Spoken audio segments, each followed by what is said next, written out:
Na verdade, professor eu sou, né?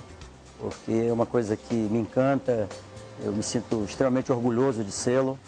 A função de professor é uma função extremamente importante para um país, para uma sociedade, porque o professor é aquele maestro que pega os nossos filhos, verdadeiros diamantes brutos, né? E lapidam as nossas crianças para prepará-los para a vida, né? O professor e a família são duas variantes extremamente importantes para o preparo para a vida. Então, eu me sinto muito orgulhoso, muito feliz de ser professor, né? Vice-governador eventual. Como vice-governador, a gente tem observado uma postura muito ativa e o senhor tem visitado o interior do estado, tem participado daquilo que a gente chama de governabilidade. Que avaliação o senhor faz hoje deste governo e os resultados, que eu acho que isso que é eficaz, realmente é eficiente, desses resultados na vida dos amazonenses? Bom, inicialmente eu quero dizer que o governador Omar resolveu fazer um governo diferenciado, né? Ele, para tanto, nós passamos praticamente 2 anos nos preparando, nos organizando e conseguimos sedimentar o governo por várias áreas. Por exemplo, nós não asfaltamos uma estrada vicinal simplesmente para a pessoa passear de carro. Nós asfaltamos uma estrada vicinal porque lá tem vários produtores rurais e que precisam retirar os seus produtos para chegar no tempo certo no mercado de trabalho. Então, em relação à produção, o nosso projeto ele vai desde o asfaltamento da estrada vicinal, ele vai desde o oferecimento de insumos para o produtor ser facilitado, ele vai de um trabalho de regularização fundiária, né, e passando pelo financiamento. Portanto, é um projeto integrado em relação à questão da produção que passa pelas estradas vicinais, como eu falei há pouco. O objetivo de tudo isso é dar mais facilidade, é dar oportunidade ao nosso produtor, para que ele possa produzir, gerar emprego e renda para a sua família. Eu acho que isso, vice-governador, tem tudo a ver com a questão da alternativa econômica para o estado do Amazonas. A gente não pode pensar simplesmente um estado da nossa grandeza ser suprido imediatamente apenas pela Zona Franca de Manaus. Essas alternativas econômicas que todo mundo fala, mas que não vê ali palpavelmente para os próximos anos. O senhor consegue enxergá-las para um futuro próximo do nosso estado? Consigo sim. Eu acho que o Amazonas está num momento muito especial. No momento em que a Faculdade de Ciência, a Secretaria de Ciência e Tecnologia, né, e as nossas universidades todas se voltam para a ciência e tecnologia. Nós vivemos num meio ambiente extremamente rico. Nós temos petróleo, nós temos gás, nós temos minerais, nós temos água em abundância, nós temos peixe em abundância, nós temos uma biodiversidade incomum. Tudo isso são riquezas que podem e devem ser exploradas de forma sustentável, mas essa exploração tem que estar arrimada em ciência e tecnologia, não é? O horizonte que eu vejo para os nossos filhos é um horizonte simples.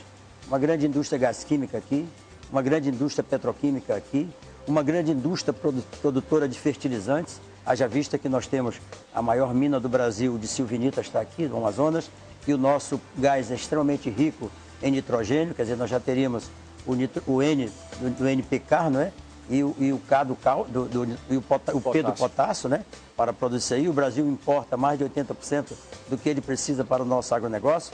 Eu vejo o Amazonas como o maior produtor de peixe de água doce do mundo. O mundo tem fome, tem uma necessidade enorme de proteína e cálcio. E aqui nós temos água, nós temos muito sol, né? Precisa só da ração para que o Amazonas possa se transformar nesse sentido. Nesse sentido, o governador Omar deu o pontapé inicial. Ele está...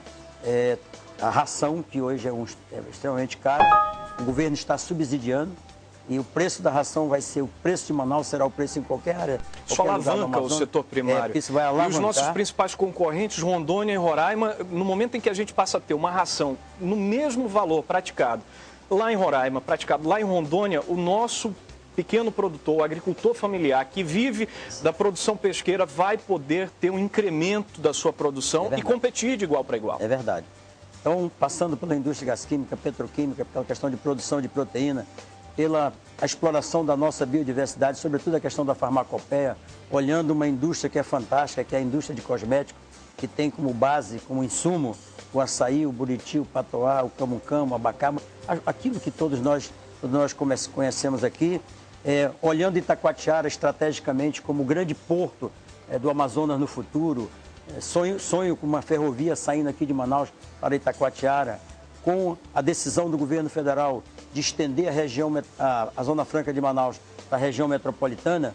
Aí a cidade de Manaus, que hoje é concentradora de investimento, mais de 80% dos investimentos concentram aqui. Ela passa a ser distribuidora de investimentos. Distribuidora, né? Aí as novas indústrias que virão para cá, ao invés de se instalar aqui, com dificuldade de terreno, de trânsito, etc., se instalarão lá em Itacoatiara ou no Rio Preto da Eva, quer dizer, descentralizando.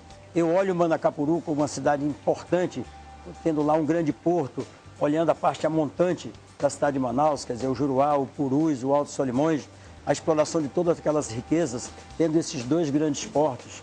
Eu vejo o Amazonas assim, é fantástico, eu sonho com isso. Agora mesmo a Petrobras está terminando os testes sísmicos e as primeiras análises foram fantásticas. Fizeram um teste desde do município de Rio Preto da Eva, foi até o município de Silves e Itapiranga. E o resultado é indicativo de que existe uma grande mina de gás, né, um grande depósito de gás nessa região. Então, considerando que o Leão de Tucuruí já está aqui, significa dizer que o Amazonas, ao invés de importar energia, como vai acontecer hoje com o Leão de Tucuruí, esse gás poderá transformar o Amazonas num grande produtor de energia, na medida que esse gás pode ser utilizado para gerar energia, não só para cá, como para o Brasil.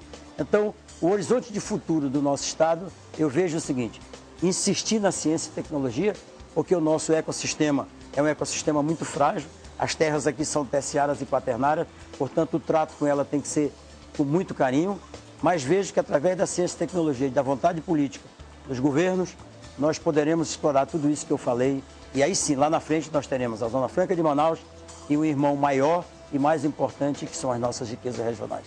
Vice-governador, eu vou aproveitar que o senhor falou de Itacoatiara e a gente vai nesse momento pegar a rodovia M010,